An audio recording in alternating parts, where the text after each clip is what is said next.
Thank you very much. I think let me start by saying Paul to my brother, Senator Malala. He's gone through a lot of trauma since yesterday in this beautiful city of Nakuru. He was hunted down like an animal yesterday, and he was just in this town as a coach coming to prepare his team for a crucial match today, Butere girls. After being arrested here, he went to Eldama Ravine. We've just come back from Eldama Ravine police station where we secured his release, and we want to celebrate the girls, Butere girls, our heroines today. They're on their way to Butere. Honorable Kalasinga Majimbo has just met them.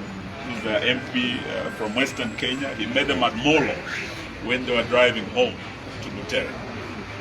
So as we celebrate them, we also want to celebrate our hero, Cleophas Malala, because he's a talented playwright.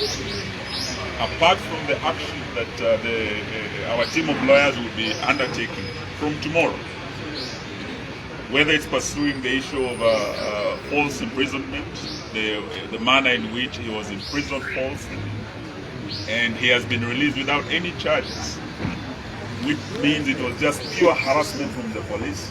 We will not allow Kenya to go back to the dark days of being a police state where police harassment was the order of the day of any critic of that government. That will not allow. Secondly, Bwana Malala, we want to assure you that you're one of the most intelligent minds that we have when it comes to playwrights.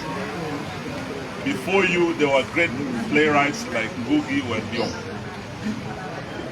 We had Professor Butere who were forced to go to exile from this country because they were very brilliant and they wrote very beautiful plays. The Devil on the Cross, I Will Marry When I Want. These were all banned.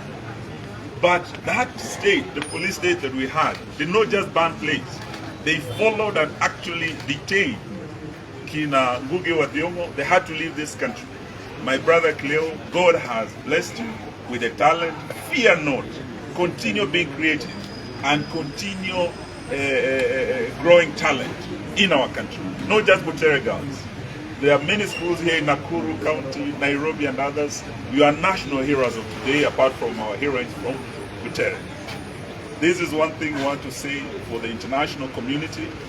We have seen a state sliding back into dictatorship led by one William Samoei Arap Ruto. If we do nothing, we would lose all the gains we have made since we inaugurated our constitution in 2010.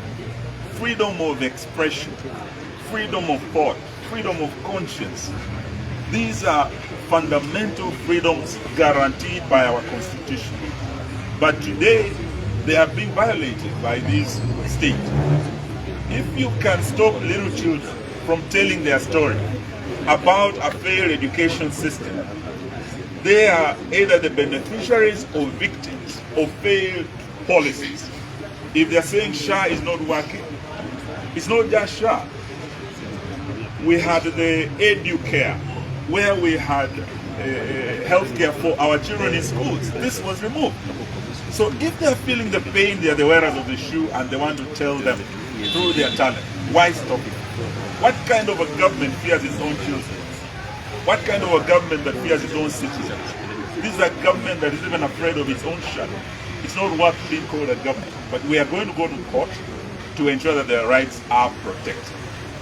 Not just courts, we would like this matter taken to Parliament. And I'm very pleased that the Honorable Kalasinga Majimbo MP Kabuchai is here with us. And he has said he's going to take this matter to the floor of the House. So from Nakuru City, what has happened here will not end here. It will be taken to our courts. It will be taken to international courts. It will be taken to our Parliament. And it's a matter that will not rest here. May I invite the Honorable Kalasinga Majimbo to come and say a few words. Thank you very much, Waziri. I think one very disturbed member of Parliament, ladies and gentlemen. Yesterday night when I was watching news, I think in particular I was watching Citizen News.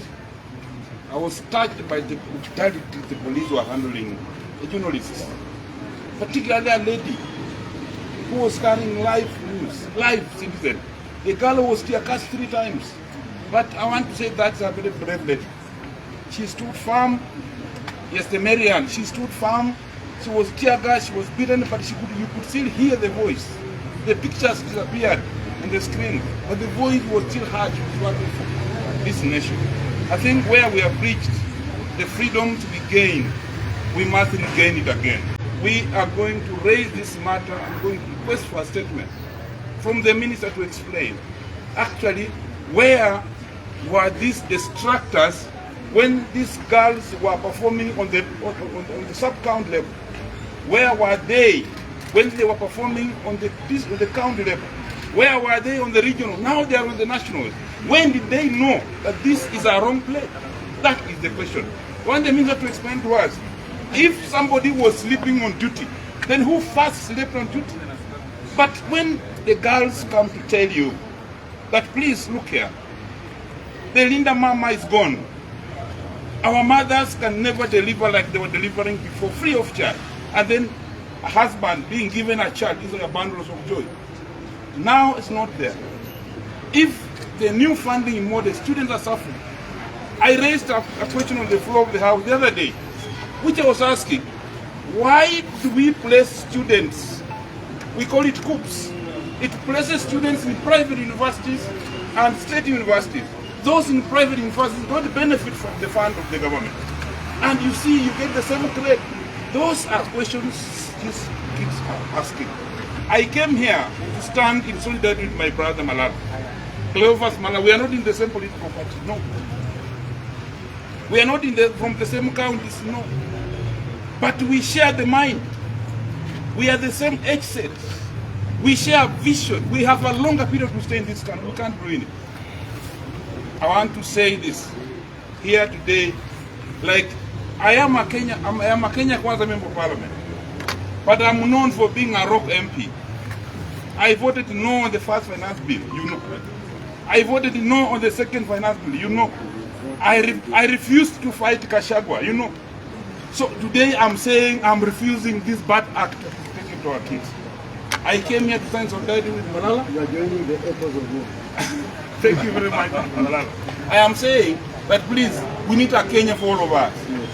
What the only thing I would ask is, I would soberly, kindly request the First Lady, who is in State House now, to inform the state that she wants these Butere girls, the alumni of this school, to perform where she didn't State House.